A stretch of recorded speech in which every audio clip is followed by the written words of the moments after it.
That shirt is nice. It complements your skin. You should definitely wear that. That one's good too. I think it makes your eyes pop. Hmm, don't get me wrong. That shirt looks really good on you. The problem is, if you wear something low cut like that, we're not making it to Thanksgiving dinner. Hell, we're not making it out of the house. Sorry, baby, I'm just trying to be helpful. But there's nothing in that closet that could make you any less beautiful or, more importantly, any less like the amazing, perfect partner you are. You're going to make a great impression on my family. I know it. I wish you wouldn't worry so much about your outfit. But it's not as important as you or you having fun. Yeah, I like those pants. Again, I'd like them so much I'd be okay staying here and having you for dinner. Shut up. You think I'm so funny, and I know it. The ones on the left. They're stretchier and more comfortable, which'll be important when we lapse in our food comas. No. No?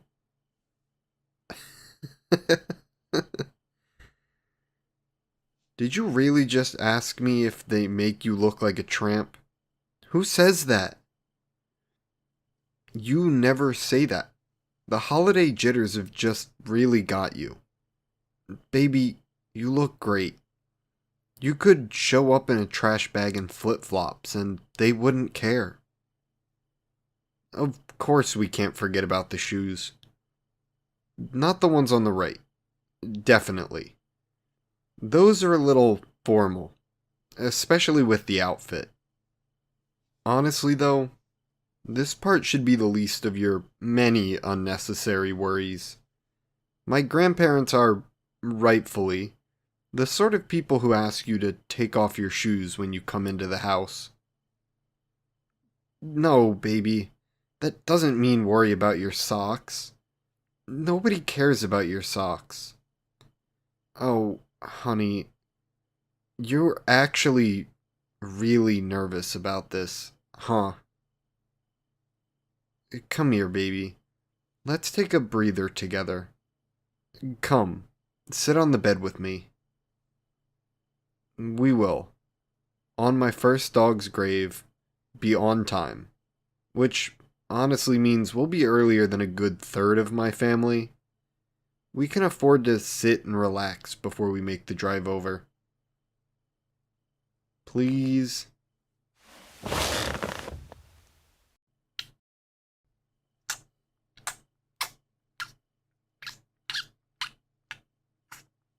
What are you so worried about? It's not like this is the first time you've met any of my family. My brother fucking adores you. Robbie likes you more than he fucking likes me. More relatives just means more fun. More chaos. More people who are going to love you as soon as I introduce you. You have to know that, right? That they'll love you so much and right away. Plus, you make me so happy. I talk about you all the fucking time. Plus, you're insanely out of my league. No one who loves me would sabotage the best thing that's ever happened to me by not loving you. I'm pretty sure Dad would rather give me the shovel talk than you. That's how much he's going to like you. It'll suck for me too, because he could make it really scary if he wanted to. He's very good with a bow and arrow. Oh yeah, better than anyone you've met. Dad's a huge Lord of the Rings fan. Like, could go toe to toe with Peter Jackson and Stephen Colbert in a trivia sort of fan. Has been one since he was a kid. He learned archery because he wanted to be just like Legolas. My grandma says he could have gone into the Olympics if he really practiced instead of going LARPing every other weekend. religiously and without shame. He and my uncles, his brothers, his cousins, whoever he could find. They'd go into whoever had the biggest yard and have a blast. Dad probably still has the quivers of foam arrows sitting in the attic. Not till I was 17. Apparently I wasn't very good at following the rules. See? It's funny. Laughing is good. There's no need to worry. Soon you'll hear all these stories, and they'll be your stories too. Your family. Eventually, you'll wonder how you could have thought any of them were even vaguely intimidating. Even less than my dad. He, at least, got a pretty cool weapon out of his childhood obsession. No, my mom is even less scary than that. She was into Chronicles of Narnia. Tolkien and Lewis were famously close, yeah. That little fact got mentioned in all their wedding speeches, so I hear. My parents were sort of literally made for each other. Mom can recite each of the book's first chapters word for word. Those were our bedtime stories. Robbie's favorite was The Lion, the Witch, and the Wardrobe, because he's basic like that. Mine was Voyage of the Dawn Treader, because I always wanted to be a pirate. You would love Prince Caspian. Did you have a crush on him? Yeah, me too. Don't tell Mom. Who else are you scared to meet? I'm on a roll. Well, for one thing, my grandparents are the most soft-hearted people you'll ever meet. They're just absolute pushovers. The second thing, they are, can you guess, huge fucking nerds. Have I really not mentioned this before? Well, you're in for a treat. Okay, so my grandpa on my dad's side, classically trained Shakespearean actor. Objectively, so good. He used to make us laugh as kids by doing monologues in the silliest voices and accents he could do. And he could do all of them. The Queen Mab monologue from Romeo and Juliet is weirdly amazing in an Elmo voice. I'll have to ask him to do it for you.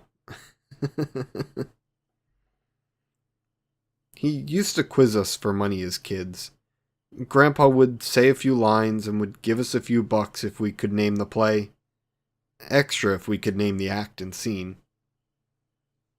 You'd think, but we were actually terrible at it. That never mattered, though. He's a stickler, but still a good grandparent. He'd default to opening scenes or monologues when we got frustrated. The easiest to remember. He just wanted us to have that candy money and to at least pretend to work for it. Then there's my grandma on my mom's side. She's the, as my gramps call her, the goth baddie of the family. I don't know who taught him that, but I hate it. That's why he says it. He thinks it's so funny. In love, 60 years and counting. Since they were kids. Apparently she's always been like this. Weirdly obsessed with Edgar Allan Poe. Her and her girlfriends used to go to Baltimore every year for his birthday. It's the biggest deal. Tours, bar crawls, masked balls, a mysterious figure toasting and leaving roses on his grave. Poe's birthday is a whole event. She sends postcards. She would have loved to, but for very understandable reasons, Grams isn't really allowed to share her stories with us. Not that she didn't try. I know. I come from an exceptionally literate family. It's like if the History Channel made sitcoms. No, funnily enough. Me and Robbie must have skipped the bookish genes. We like books well enough, of course, but not as much as they would have liked. Gramps likes to joke it's because those damn computers and smartphones. No, you don't have to worry about that. Honestly, it might be better that you don't know a lot about their books, because that means they'll want to teach you. By teach, I do mean rant or lecture, by the way. But that's a good thing. They lecture when they like you, when they feel comfortable. At least pretend to be a riveted, engaged audience, and they'll love you more than I think they will. I swear on my library card that there's absolutely nothing you could do to make them hate you. Well, except maybe get them started on anti-Stratfordian theory. That's the theory that William Shakespeare, the guy, was too poor, uneducated, and untraveled to have written the plays. That some rich guy used him as a pseudonym. That'll get all of them riled up in the most hilarious way. They won't even get mad at you for bringing it up. They'll just be exasperated that that'll be the whole night. Till the cows come home and the wine runs out. It's so interesting. At least the first time you hear about it. Then it just becomes really fun, but also repetitive rants about classism and anti-intellectualism. Robbie and I have a sort of bingo card for it. Wanna play? The winner gets the last slice of whatever pie Mom made. Then we'll have to get going.